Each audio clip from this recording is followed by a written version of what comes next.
Hey potters, have you ever heard of ceramic wall jewelry or wall swag? I think as potters, we often think about pottery being a vessel. It is also a great medium to put on a wall. So today we're gonna learn about some different techniques to make your own wall swag. All right, so in my sketchbook, as I was looking at examples that I was researching online, I kind of made a list of things that I like. So for this project, it's really important to do some planning in your sketchbook, because as I started to process my design, I started to think about things that I wouldn't have thought about otherwise. And that's like with the feather, I have to think about how I'm gonna make some type of hole up at the top here where it's really thin without it breaking. So I might have to readjust how this lays and make the hole in a different spot. Also thinking about if I want the string to go back behind the shape, or if I want to cut the shape out and have the string go through it. Again, thinking about like, this would be like rolling pieces of clay, making clay beads, or even adding on some wooden beads or beads that I might have at home. You can think about like making little pinch pots. I think that would be cool, and like really kind of meditative and relaxing, just to sit around and make really elegant pinch pots that you could use on this type of a system. You could also think about telling a story with this. Maybe it's a narrative. Maybe you want to think about balance here, not only physical balance, but visual balance, obviously, so it hangs correctly on your wall. So over here, I was feeling like this, it's almost like it's too much of a block. And so over here, I wanted to have some little more variation. I even think I want to have more variation maybe in length here.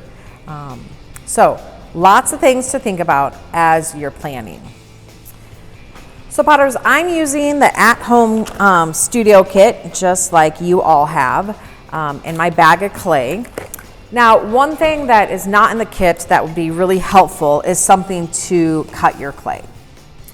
So really, you could use anything to kind of cut a slab off this clay. Dental floss works good. Sewing floss or sewing thread might work. Embroidery thread that you use to like make friendship bracelets. So I'm gonna use this. A piece of wire would work to cut a slab. And then in your kit, you were given some dowels and this for a rolling pin. Some of your dowels are not very long, so you will have to, do this kind of in smaller chunks.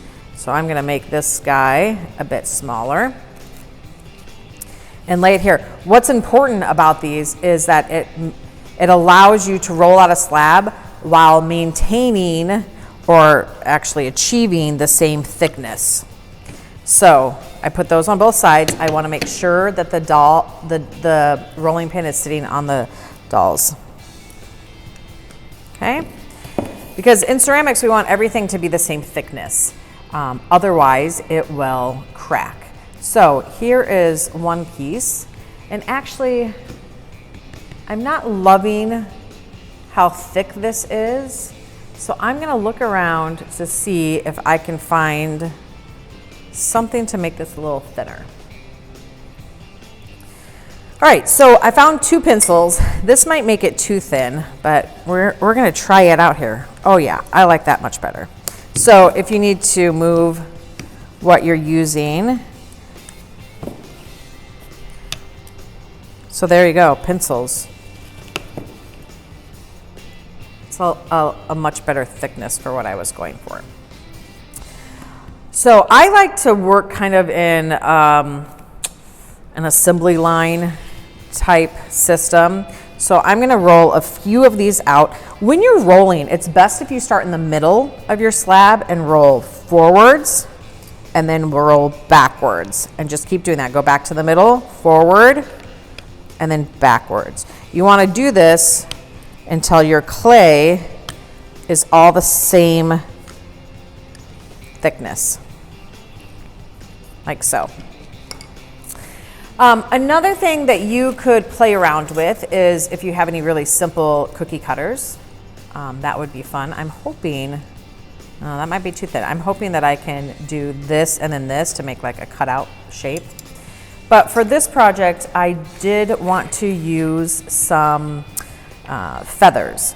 So I'm gonna grab a pair of scissors.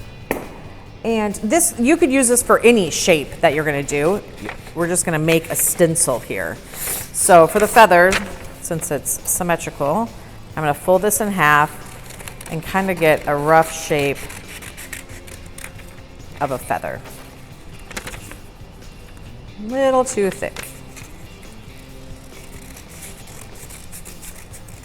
And then after I have my rough shape, I think what makes a feather look like a feather is when you have these little notches cut out.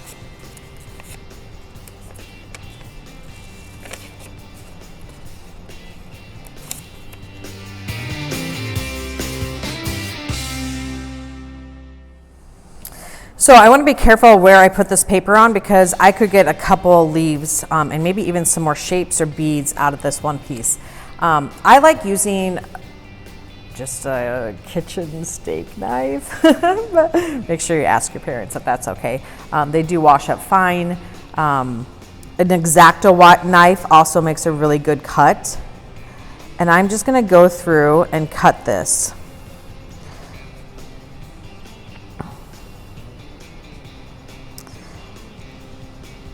Now right now my clay is really wet. But once I let it dry a little bit, it'll be much easier to work with. You can see here I left quite a thick stem because again, I have to figure out how to put a hole in this that's not going to be so fragile that it's going to break. I'm also going to wait to do this detail work until it's a little bit more leather hard. So I'm going to set this aside. The fun thing about this too is once you're done, you can dry it like by putting something underneath it so it's not just flat and it might look more natural looking. All right, so I'm gonna set that aside and you know, I'm just gonna use this to make some different shapes. So I'm gonna spend the next few minutes just playing around, making some of the shapes that I drew in my sketch. I was really hoping that I could cut this out with this big one and then use the smaller one to do the inside one, but this is gonna make it to be too thin, and especially since we're traveling back and forth from school, I'm just gonna go ahead and do it by hand so that I can make that a little bit thicker. We want this to be a little more structurally secure than it would have been otherwise.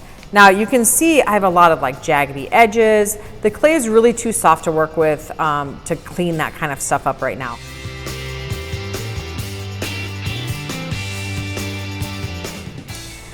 Now here I want to make these kind of really shallow pinch pots, but I want them to appear to be thinner than what they are. I don't want them to be too thin, otherwise they'll be really fragile and break. So what I do is just at the very edges, I just pinch it a smidge more, just so it gives the appearance of being thinner and more delicate.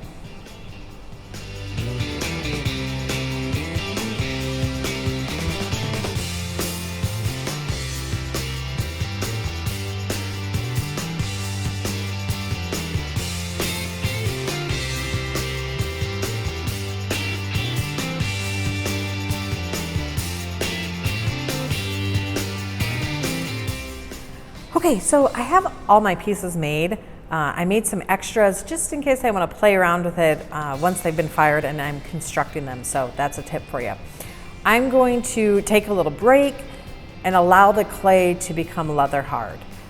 You could rush this process if you wanted to using a fan, but if you do, you'd have to keep a really close eye on it. Or you can just take a break for half an hour, let your pieces get leather hard, and then we'll come back and I'll show you the next steps. As we're waiting for those to get leather hard, let's talk about a few things. It has a little bit to do with my teaching style, and that is that I always like to show you guys the very basic techniques. So in the boot camp video, I showed you how to set a score, how to make a pinch pot, how to put two pinch pots together. Those are your tools that you're putting in your toolbox. Every project we do, I'm going to add some more tools to your toolbox. But I don't want you to forget about those tools, because with each project I give you bare minimum requirements, and I do that for a reason, and that is so that you can be the artist. I don't ever want to say, okay, we're all gonna make butterflies today and we all have the same looking butterflies. No, I'm giving you a structure, in this situation, wall swag, and you're gonna take some of those tools, some of those techniques, and maybe invent some of your own and come up with your own individual work of art. So keep that in mind. I often feel like we teach students to be robots from a very young age. And so when students come into my classroom, they'll see things like the sketch that I did, and they will think that they are expected to do what I am showing you. The requirements for this project is that you plan it out, and that you have some type of hanging system that you could put on the wall. That's it. The sky is the limit. This is hard for you guys sometimes, to have so much room to be creative and to be yourself and to shine, instead of just being told what to do. But embrace that. It gets easier with every project, and I can't wait to see what you come up with. All right, potters, these are now leather hard, which means there's still moisture in them, but they're a little bit more difficult to bend. At this point, you don't want to bend them anymore, but it's great to be able to do your more detailed work and clean them up. You have a sponge in your kit. When you are working in clay and you're using a damp sponge, you want to get your sponge wet, and then you want to get all the water out of it. See how there's no water coming out of this? So that's what we mean when we say a damp sponge. Now, we want to clean up all the sharp edges. Now, with these feathers, not that you will be making feathers, because that will be up to you, but you could do this technique on any of your shapes. You take some water and you start pinching these sides. And what that does is it kind of starts to feather it out, so it looks a little bit more realistic.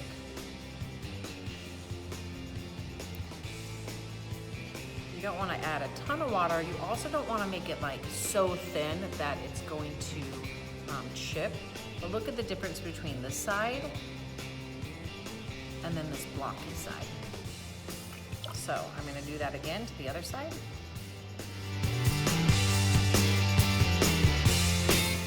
All right, so I have that done for this one. And when I go to dry this, you can see I kind of twisted it a little bit, and I'm going to dry it twisted so that it's not just laying flat.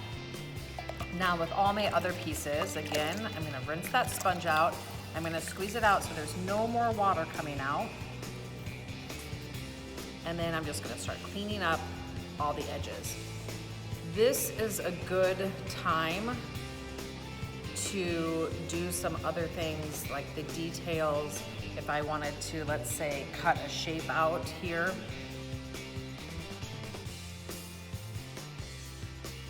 It's just easier once it's leather hard. And I can get my sponge in there and clean that out. So take time. We want really good craftsmanship.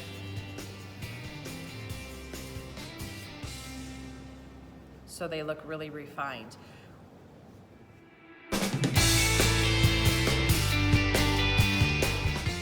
Okay, another step that you need to do is you need to make your holes for a hanging system. So, like I said, this is a little too thin. If I were to put that there, it would be a little fragile. So I'm gonna make this hole here. I support it on this side with my fingers, and then I just push my straw through. And it makes a nice hole like that. Some of these got a little too dry, so just be mindful of that. This one's a little bit harder to get through. Be mindful of that. You want to be able to put the holes in before they get too leather hard. And then also make sure that those holes that you do are cleaned up. Like this is a little scratchy here on the back, so I'm gonna make sure I clean that up. Now, another fun thing that you can do with these is you can add texture. On this playlist for Wall Swag, I will add a really good video by a fellow pottery teacher about different techniques of adding texture. But for now, I'm just gonna show you with what we have. So this is the dowel that we have, and I'm just gonna go in and press with one side of that. I'll show you what this looks like in a second. Now, you might choose to have yours all smooth. That's fine. Remember, you're the artist. That's up to you. But I just want you to be aware of all the options you have. That made a really cool texture. Again, I'm gonna go and smooth this out and make sure I have the hole in there that I would like. I will say it is important to make extra pieces because at any time, any of these can crack and break. So it's always better to have more than what you need. And I'm gonna go in and add that same texture on the back. When you are putting your holes in your pieces, you wanna think about what type of string you're gonna use. I did provide you with some twine in case you want to use that, but you can really use anything you want. You could use fish line, you could use any type of thread, wire. It's really up to you.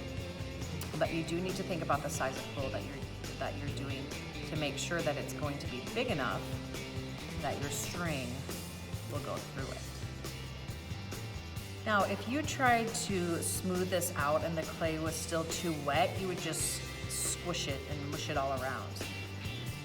You know that it's leather hard enough when it will still hold its shape even as you are smoothing it out. I'm gonna play around with some more textures here. You can just look around your house and find different things that will work. Sometimes fabric looks really cool. If you did something like fabric, you could actually roll it on with your roller. I'll show you what that looks like. Before I show you the fabric, I kind of want this contrast between these nice organic shapes and edges and then more geometrical shapes, and so this is a little too not straight for me. So I'm just gonna take my knife, and since it's leather hard, you can get just really nice clean edges. So look at the difference there. So I'm cleaning up this edge. So this is what it used to look like, and now this is what it looks like. With doing that, I still need to go over just these right here, those sharp edges, to just smooth them out a little bit.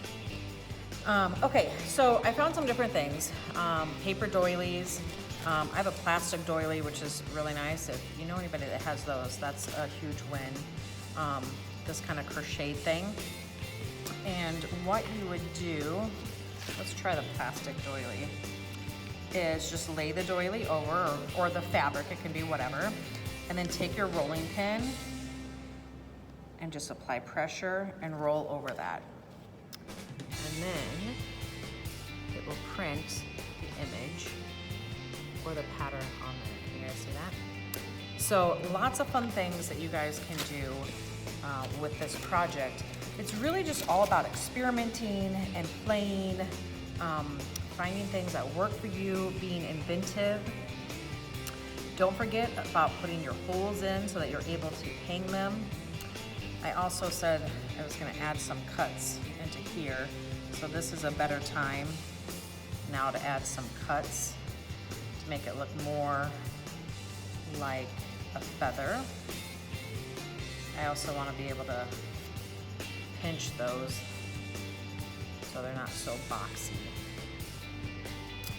So starting to look more like a feather. I could even go in with a tool or something. This would be a cool way to make leaves also. And I'm just rubbing over that because I don't want it to be too sharp. So you guys have fun, play around.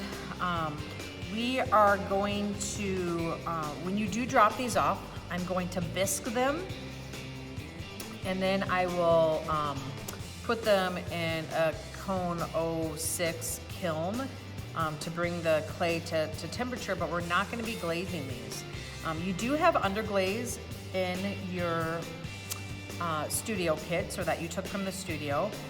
Go on and check out the Super Simple playlist on our channel, and there's a lot of different techniques that you could use if you wanted to add color or do some different surface techniques with your pieces.